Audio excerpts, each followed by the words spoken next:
planter. I built this planter in a video probably a couple months ago. It was kind of nice just to get the plants into a pot. I think it was sort of end of season and or end of the planting season, so I think it was in June at some point. But you can see how it's really filled out, especially this canna has really exploded and it's doing great. This Salvia, this is Rockin purple Salvia, really great plant and very, very nice. This is quite a beautiful petunia, which I can remember putting that in there, and I can't really remember the name of it right now, but I'll put it on the screen. Also some nice little Victoria Salvias, and yeah, there's a couple other ones. Pink Pokadot plant, look at that, Hypoestes, that's a nice one right there.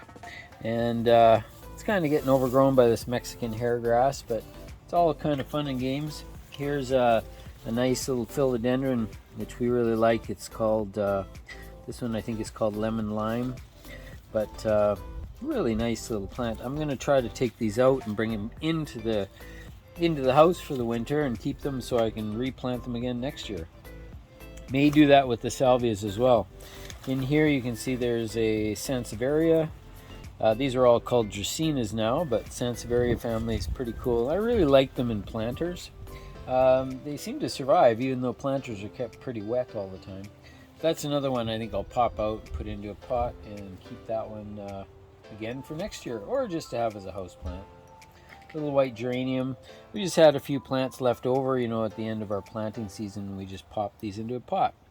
There's a little bee there. The bees just love the salvia. It's just crazy how much they love it. And let's see if we can feed this one. Oh yeah. Oh no, he knew I was holding it, so he didn't want to participate.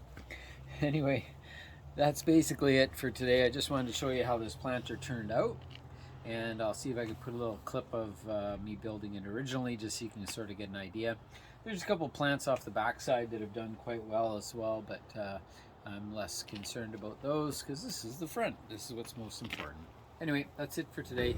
Thanks for tuning in to Garden Show.